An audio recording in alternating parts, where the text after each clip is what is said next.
भाई, मुझे बहुत डर लग रहा है। मम्मा अभी तक क्यों नहीं आई? गुड़िया बहन देखो, बाहर बारिश हो रही है, इसलिए मम्मा को घर आने में देर होगी। तुम चिंता ना करो। कुकू बड़ा था और समझदार था। वो गुड़िया से कहता है, गुड़िया बहन चलो, जब तक मम्मा नहीं आती हम दोनों इस फुटबॉल से खेलते हैं। दोनों बहन भाई मिलकर फुटबॉल से खेलने लगते हैं। कुछ देर बाद रानू चिड़िया भोजन लेकर घर आ जाती है। मम्मा आ गई, मम्मा आ गई, मेरी मम्मा आ गई। मेरे प्यारे और बहादुर बच्चे, ये देखो मैं आपके लिए भोजन ले आई हूँ।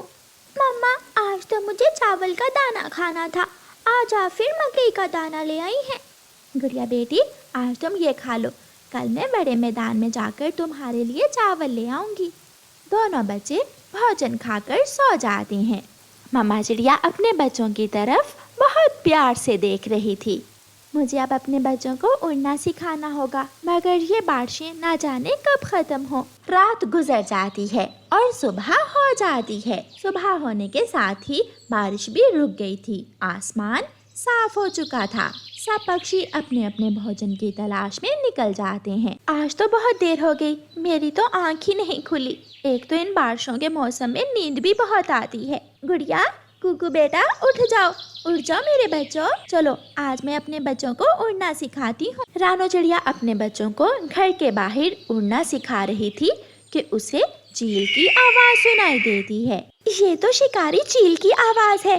गुड़िया, कुकू जल्दी से अंदर आ जाओ, जल्दी करो जल्दी। गुड़िया और कुकू भागकर घर के अंदर आ जाते हैं। शिकारी चील उन्हें पकड़ने ही वाली थी। रानू चिड़िया ने घर आते ही घर का दरवाजा अंदर से बंद कर लिया था। शुक्र है मम्मा, हम बच गए, वरना आज तो हमारा मोए मोए हो जाना था। रानू चिड़िया चील की वजह से डरी तो बहुत थी, मगर अपनी बेटी की बात सुनकर हंसने लगती है। अच्छा बच्चों, मैं अब आपके लिए भोजन लेकर आती हूँ, मगर आपने दरवाज़ा अंदर से बंद रखना है। कोई भी आए दरवाज़ा नहीं खोलना। मम्मा आप जल्दी आ जाना, हमें बहुत डर लगता है। मेरे प्यारे बच्चों, कैसे भी हालात हों, हमें हमेशा बहादुरी से मुसीबतों का सामना करना है। मैं चाहती हूँ तुम दोनों बहादुर और ना डर बनो। फिर रानू चिड़िया अपने घर से निकलती है। रास्ते में उसे बुलबुल रोती हुई दिखाई देती है। पास में गोरी कौवी भी बैठी हुई थी। गोरी बहन, ये बुलबुल क्यों रो रही है और इसके घर को क्या हुआ? रानो, कमबख्त शिकारी चील ने इसका घर तोड़कर इसके बच्चों को खा लिया। ये तो बहुत बुरा हुआ। कालू जी, मैं तुम्हें कितने दिनों से कह रही हूँ कि हमारे घर की ये वाली दीवार गिरने वाली है, इसे ठीक कर लो, मगर तुम मेरी सुनते ही कहाँ हो। कहीं ऐसा ना हो कि बुलबुल के बाद अगला नंबर हमारे घर का ही हो। इधर रानू चिड़िया मैदान से अपने बच्चों के लिए चावल का दाना ढूंढ रही थी और उधर वो शिकारी चील चिड़िया के घर पहुँच जाती है। चील दरवाजे पर दस्तक देती है। कुकू दरवाजे के सुराख में से देखता है तो उसे चील दिखाई दे जाती है। गुड़िया बहन, बाहर चील खड़ी है। कुकू भाई, अब क्या होगा? वो चील तो हमें खा जाएगी। गुड़िया बहन, मम्मा ने क्या समझाया था कि डरते नहीं है। चलो हम दोनों मिलकर उस चील को मजा सिखाते हैं। चील फिर से दरवाजे पर दस्तक देती है। बच्चों, दरवाजा खोलो, मैं तुम्हारी मम्मा हूँ। कुकू रसोई से लाल मिर्ची उठाकर लाता है और दरवाजा खोलते ही लाल मिर्ची चील की आंखों में डाल देता है। अरे अरे, ये क्या डाल दिया मेरी आंखों में? मेरी आंखें जल रही हैं। अभी तो मैं जा रही हूँ, मगर लौट कर जरूर आऊंगी और तुम्हें माफ नहीं करूंगी। चील अपनी आंखों को मलती हुई वहाँ से भाग जाती है। इतने में चिड़िया भी घर आ जाती है। मेरे बच्चे तुम ठीक हो ना? शुक्र है मेरे बच्चे ठीक हैं। मम्मा देखो, आज हम दोनों बहन भाई ने मिलकर शिकारी चील का मोए मोए कर दिया। मेरे बहादुर बच्चे। वो तीनों हंसने लगते हैं। अगले दिन वो सब भोजन लेने नहीं जाते, सब पेड़ के पीछे छुप जाते हैं। जैसे ही चील वहाँ आती है वो सब एक साथ उस पर टूट पड़ते हैं। छोड़ दो, मुझे जाने दो, मुझे माफ कर दो, मैं फिर कभी दोबारा नहीं आऊंगी। मुझे माफ कर दो, मुझे मत मारो। अब पता चला तुझे गंदी चील, मुझे भी ऐसे ही दर्द हुआ था जब तूने मेरे बच्चों को मारा था। मर जा अब तू भी। सब पक्षी मिलकर उस चील को मार देते हैं। प्यारे दोस्तों, डर तब तक ही जिंदा रहता है जब तक हम डरते रहते हैं। अगर हम बहादुर बने तो बड़ी सी बड़ी मुश्किल का सामना कर सकते हैं। बस हमें अपने डर पर काबू पाना आना चाहिए। आपका धन्यवाद। गौरी कव्वी सुनार की दुकान पर जाती है। सुनार पक्षी, मुझे एक नकली सोने का हार तो दे दो। ये हार है तो नकली सोने का, मगर कोई पहचान नहीं सकता, ये बिल्कुल असली जैसा है। फिर गौरी कव्वी सुनार से नकली सोने का हार लेकर घर आ जाती है। गौरी, ये हार तुमने कहाँ से लिया? कालू जी, बताओ तो ये हार कैसा लग रहा है? ये हार सोने का है, ये बहुत सुंदर है।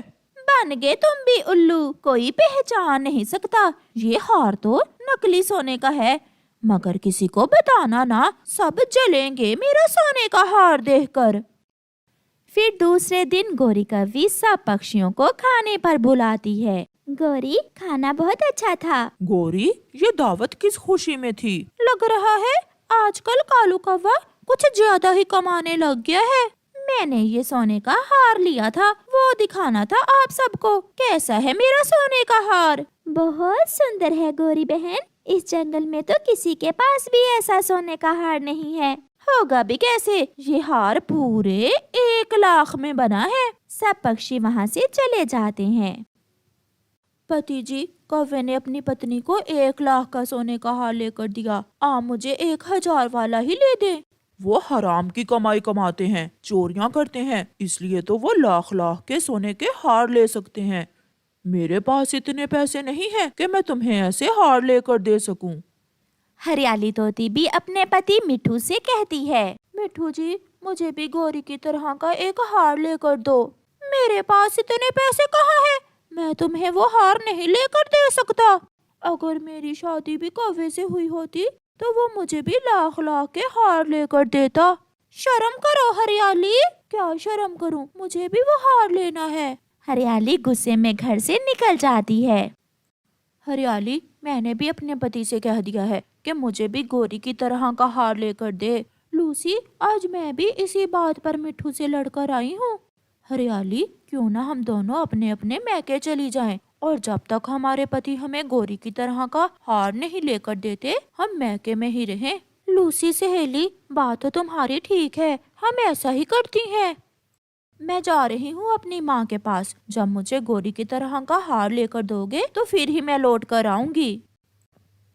अब हार लेकर ही मुझे लेने आना, मैं ऐसे नहीं आऊंगी। हरियाली भी चली जाती है। फिर कबूतर मिठू के पास जाता है। यार मिठू, मेरी भी पत्नी नाराज होकर मैके चली गई है, और तुम्हारी भी। हरियाली भी गौरी की तरह का हार मांग रही है। यार, वो हार तो बहुत महंगा है, हम कहाँ से 1 लाख लेंगे, और कैसे वो हार लेंगे? ऐसे ही कुछ दिन गुजर जाते हैं। कबूतर और मिठू फिर से मिलते हैं। यार कबूतर, मैंने एक उपाय सोचा है। वो कैसा मिठू?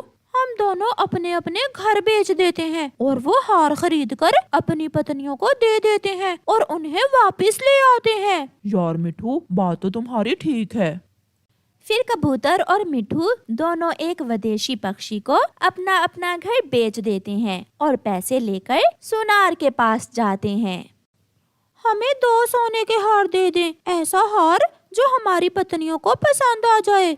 ये लो कबूतर और मिठू, ये हार तुम्हारी पत्नियों को बहुत पसंद आएगा। कबूतर वो हार लेकर अपनी पत्नी को लेने जाता है और मिठू अपनी को। मैं हार ले आया हूँ, अब तुम चलो मेरे साथ। सच कबूतर जी, ये हार तो बहुत सुंदर है, आप बहुत अच्छे हो। फिर लूसी कबूतर के साथ आ जाती है। मुझे विश्वास था आप मुझे मनाने जरूर आएंगे, ये हार बहुत सुंदर है मिठू जी। हरियाली तोती भी अपने पति के साथ वापस आ जाती है। ये क्या? ये तो तिनकों का घोंसला है, हमारा घर कहाँ गया? वो घर बेचकर ही तो मैंने तुम्हारे लिए हार लिया है। ये सुनकर लूसी अपने पति का मुंह देखती रह जाती है। मगर अब इस घोंसले में कैसे रहूंगी मैं? मैंने तुम्हारी इच्छा पूरी कर दी, तुम्हें हार ले दिया, अब तो इसी घोंसले में गुजारा करना होगा। लूसी ने वो हार गले में पहना हुआ था, मगर उसे खुशी नहीं थी क्योंकि वो तिनकों के घोंसले में बैठी हुई थी। रात हो जाती है। लूसी ठंड से कांप रही थी और उसका पति भी एक तरफ पत्तों में छुपकर खुद को गर्म रखने की कोशिश कर रहा था। उधर हरियाली भी तिनकों के घोंसले में बैठी उस हार को आंखें फाड़ फाड़ कर देखे जा रही थी। वो दोनों बहुत पछता रही थीं। उनके पास सोने के हार तो थे मगर उन्हें सुकून नहीं था। दूसरे दिन गोरी कौवी उनसे नदी पर मिलती है। अरे लूसी और हरियाली, तुम दोनों ने भी ये सोने के हार ले लिए? ये असली हैं या फिर मेरे हार की तरह नकली ही हैं? ये सुनकर लूसी और हरियाली एक दूसरे का मुंह देखती रह जाती हैं। टूनी चिड़िया और उसका पति बंटी कबूतर नदी किनारे एक पेड़ पर रहते थे। टूनी चिड़िया ने 2 अंडे दिए थे और अब उन अंडों से बच्चे भी निकलने ही वाले थे। दोनों ही पति पत्नी बहुत खुश थे। टोनी, मुझसे तो इंतजार नहीं हो पा रहा कब हमारे अंडों से बच्चे निकलेंगे और कब वो मुझे पापा पापा कहकर बुलाएंगे और कब मैं उन्हें अपने कंधों पर बैठाकर नदी की सैर करवाऊंगा। अभी वो ऐसे कह रहा था, दोनों ही अंडे फूट जाते हैं और उनमें से 2 प्यारे प्यारे बच्चे निकलते हैं। अपने बच्चों को देख मम्मा पापा दोनों ही बहुत खुश थे। पापा पापा हम आ गए। हमें पता है आप हमसे मिलने के लिए बहुत बेचैन थे। हम भी आपसे मिलने के लिए बहुत बेचैन थे। आज तो हमने सोचा हम बाहर आ ही जाएंगे। पापा आपके कंधों पर पहले मैं बैठूंगी, भैया बाद में बैठेंगे। आप पहले मुझे नदी की सैर करवाएंगे। नहीं, पहले नदी की सैर मैं करूंगा। अच्छा बाबा, मैं तुम दोनों को एक साथ ही अपने कंधों पर बैठाऊंगा और नदी की सैर करवाऊंगा। मम्मा पापा दोनों ही अपने बच्चों की बातें सुनकर बहुत खुश हो रहे थे। फिर रात को एक बच्चा मम्मा के साथ और एक पापा के साथ सो जाता है। अगली सुबह जंगल में तेज हवाएं चल रही थी और साथ ही गहरे काले बादल भी आ गए थे। मैं जरा जाकर थोड़ा भोजन ले आऊं, आप बच्चों का ख्याल रखना। फिर मम्मा चिड़िया भोजन ढूंढने घर से निकलती है। हवा बहुत तेज थी। हवा तो मम्मा चिड़िया को उड़ाकर काफी दूर ले जाती है और अब तो साथ ही तेज बारिश भी शुरू हो गई थी। बारिश इतनी तेज थी कि देखते ही देखते जंगल में बाढ़ आ गई थी। मम्मा चिड़िया भी वापसी के लिए उड़ती है। लगातार बारिश में भीगने के कारण मम्मा चिड़िया के पंख गीले होकर भारी हो गए थे और मम्मा चिड़िया नीचे जमीन की तरफ गिरने लगती है। घर के पास पहुंचकर मम्मा चिड़िया तो नीचे पानी में गिर जाती है और तेज पानी चिड़िया को बहा ले जाता है। पापा वो देखें, हमारी मम्मा पानी में गिर गई और पानी हमारी मम्मा को साथ ले गया। पापा जाएं, हमारी मम्मा को पानी से निकाल कर बाहर लाएं, ऐसे तो हमारी मम्मा मर जाएगी। पापा कबूतर अपने बच्चों को रोता हुआ नहीं देख सकता था। वो अपनी पत्नी को ढूंढने के लिए निकलता है, लेकिन उसे दूर दूर तक अपनी पत्नी दिखाई नहीं देती और वो निराश होकर वापस आ जाता है। पापा पापा हमारी मम्मा नहीं मिली आपको? नहीं बेटा, मुझे लगता है आपकी मम्मा पानी में डूब गई हैं और अब वो हमारे पास कभी नहीं आएंगी। ये सुनकर दोनों बच्चे ही खूब रोते हैं। अगले दिन बंटी कबूतर एक और चिड़िया को बिहाकर घर ले आता है। बेटा, ये आपकी नई मम्मा है। नहीं मम्मा। पापा क्या नहीं मम्मा हमारा प्यार करेंगी? क्यों नहीं मेरे बच्चों, मैं आपका बहुत प्यार करूंगी और आपको कहानी भी सुनाया करूंगी। वो बच्चे अभी बहुत छोटे थे, उन्हें इतनी समझ नहीं थी। वो नई मम्मा के आने पर बहुत खुश हो जाते हैं। नई मम्मा भी कुछ दिन तो बच्चों का खूब प्यार करती है, फिर धीरे धीरे वो बच्चों को डांटना और फिर मारना भी शुरू कर देती है और उनके पापा से बच्चों की शिकायतें भी लगाती है। सुनिए जी, ये बच्चे तो दिन ब दिन बहुत बिगड़ते जा रहे हैं। एक कहो तो आगे से 10-10 सुनाते हैं। बच्चों, आप अपनी मम्मा को क्यों परेशान करते हो? अपनी मम्मा की हर बात माना करो, नहीं तो आपको सैर कराने नहीं लेकर जाऊंगा। अगले दिन नई मम्मा फिर से बच्चों को गुस्से से कहती है, अब तुम दोनों इतने बड़े हो गए हो, चलो जाकर भोजन की खोज करके लाओ। मुझ अकेली से इतने काम नहीं होते। लेकिन मम्मा, हमें तो भोजन तलाश करना नहीं आता। तुम्हें भोजन खाना आता है? ये कहकर नई मम्मा दोनों बच्चों के एक एक थप्पड़ लगाती है। आप बहुत बुरी हैं। आप हमारी मम्मा नहीं हैं। हमारी मम्मा तो हमसे बहुत प्यार करती थी। अपनी माँ की बहुत याद आ रही है ना तुम्हें? अभी तुम्हें तुम्हारी माँ के पास भेजती हूँ। ऐसा कहकर नई मम्मा बच्चों को मारने लगती है। रुक जाओ, तुम मेरे होते हुए मेरे बच्चों का बाल भी बांका नहीं कर सकती। मम्मा, मम्मा आप आ गई? मम्मा, ये नई मम्मा बहुत बुरी हैं। ये हमें बहुत मारती है। अब आप हमें छोड़कर कहीं मत जाना। बेटा, मैं अब तुम्हें छोड़कर कहीं नहीं जाऊंगी। फिर बंटी कबूतर भी आ जाता है। टूनी, तुम जिंदा हो? हाँ, मैं जिंदा हूँ। उस दिन पानी का बहाव मुझे दूर नदी किनारे पर ले गया था। वहाँ मुझे एक नेक दिल इंसान ने पानी से निकाल लिया। मैं इतने दिनों से बेहोश थी। उस नेक इंसान ने मेरा बहुत ख्याल किया और आज जब मुझे होश आया तो मैं तुरंत आ गई। और ये आपकी नई पत्नी हमारे बच्चों को मारने वाली थी, वो तो मैं ऊपर से आ गई। हाँ पापा, ये गंदी मम्मा हमें मारने ही वाली थी। बंटी कबूतर को भी अपनी नई पत्नी की सब हकीकत पता चल जाती है और वो अपनी दूसरी पत्नी को घर से निकाल देता है और वो सारा परिवार फिर से हंसी खुशी का जीवन बिताने लगता है। गौरी कव्वी बहुत पेटू पक्षी थी। वो हर समय बस खाने पर ही ध्यान देती और खाना भी उसे मनपसंद ही चाहिए था। आज भी खाने के लिए कुछ अच्छा ढूंढ रही थी कि उसकी नजर तोते के समोसों की दुकान पर जाती है। गरम गरम समोसे, खुशबू भी कितनी मजे की आ रही है। चल भी गौरी, आज तोते से गरम गरम समोसे खा ले। अरे तोते, तेरे समोसे तो देखने में बड़े मजे के दिख रहे हैं, खाने में भी मजे के हैं कि नहीं? मेरे समोसे इतने स्वादिष्ट हैं कि साथ वाले जंगलों से सभी पक्षी आते हैं मेरे समोसे खाने। अच्छा, तो फिर मुझे भी एक प्लेट समोसों की बना दो और हाँ, तीखी चटनी थोड़ी ज्यादा डालना और वो साथ में ठंडा ठंडा कोला भी दे देना। फिर तोता गौरी को गरम गरम समोसों की प्लेट और साथ में ठंडा ठंडा कोला दे देता है। गौरी मजे ले लेकर समोसे खाती है। अब मैंने समोसे तो खा लिए और कोला भी पी लिया। अब इस लंबी नाक वाले तोते को पैसे कहाँ से दूं?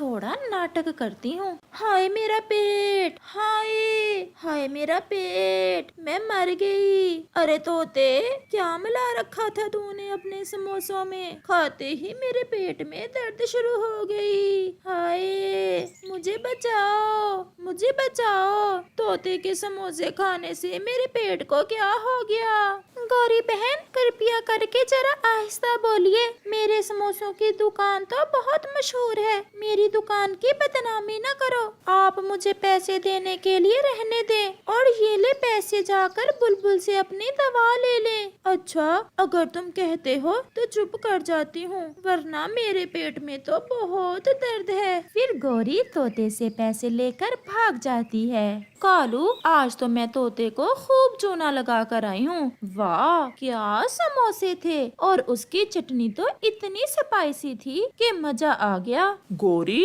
ये तुम ठीक नहीं करती। तुम तो हर रोज किसी न किसी को चूना लगा कर आ जाती हो और हर रोज बाहर से तीखे भोजन खाने से तुम्हारी सेहत भी खराब हो सकती है। तुम ना चुप करके ही बैठो। खुद तो इस लायक नहीं हो कि अपनी पत्नी को भोजन ला कर दे सको। मुझसे नहीं खा होते हर रोज तुम्हारे सूखे सड़े दाने। मुझे तो स्पाइसी फूड्स पसंद हैं। जिस दिन पकड़ी गई ना, पिटोगी भी स्पाइसी डंडे के साथ ही। गौरी कालू को मारने के लिए आगे बढ़ती है, लेकिन कालू वहाँ से भाग जाता है। तोते, कल गौरी तुम्हारी दुकान पर बहुत शोर मचा रही थी, क्या हुआ था? चिड़िया, तुम्हें क्या बताऊं, समोसे खाते ही उसके पेट में दर्द शुरू हो गया तो इल्जाम मेरे समोसों को देने लगी। तुम तो जानती हो कि मेरे समोसे समोसे तो आसपास के जंगलों से भी सभी पक्षी खा कर जाते हैं, लेकिन कभी किसी के साथ ऐसा नहीं हुआ। वो तो मैंने उसे पैसे देकर अपनी जान छुड़ाई, वो तो मेरी दुकान को बदनाम करके बंद करके ही जाती।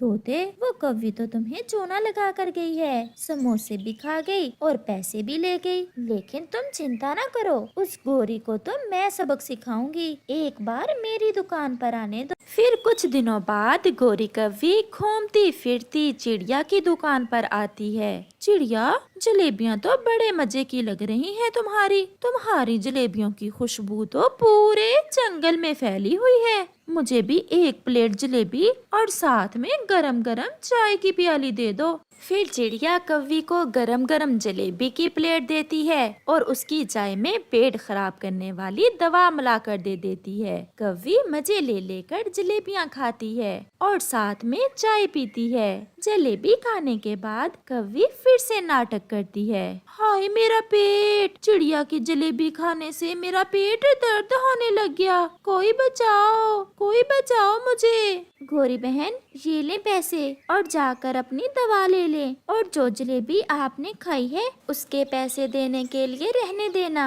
कौवी मन ही मन में अपनी ड्रामेबाजी पर खुश होती है और वहाँ से भाग आती है। आज किसे चूना लगा कर आई हो? उस जलेबी बेचने वाली चिड़िया को। कालू, क्या बताऊं तुम्हें, क्या जलेबी थी, गरम गरम और साथ में चाय भी गरम गरम है। मेरे पेट में गुड़गुड़ क्यों शुरू हो गई है। फिर तो गोरी से कंट्रोल ही नहीं होता और वो शौचालय भाग जाती है। शौचालय से होकर आकर अभी वो बैठी ही थी कि फिर से पेट में जोर का दर्द होता है। कालू, मैं मर गई, बहुत जोरों का दर्द हो रहा है। कहीं अब तुम मुझे तो चूना लगाने की कोशिश नहीं कर रही, लेकिन मैं तुम्हारे धोखे में नहीं आऊंगा। गोरी फिर से शौचालय भाग जाती है। फिर तो ऐसा बार बार होता है। गोरी अभी बाहर आके बैठती कि फिर से भागकर शौचालय में चली जाती। कालू जी, अब तो मेरा पानी खत्म होने वाला है, मुझे जल्दी से बुलबुल के पास ले जाओ, नहीं तो मैं मर जाऊंगी। फिर कालू गोरी को बुलबुल के पास ले जाता है।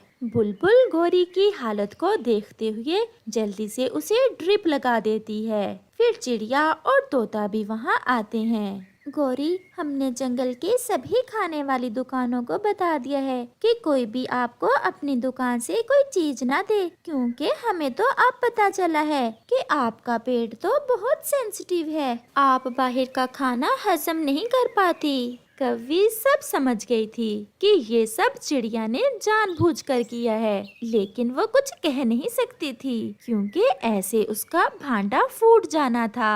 और फिर ऐसे कौवी को एक अच्छी सीख मिल जाती है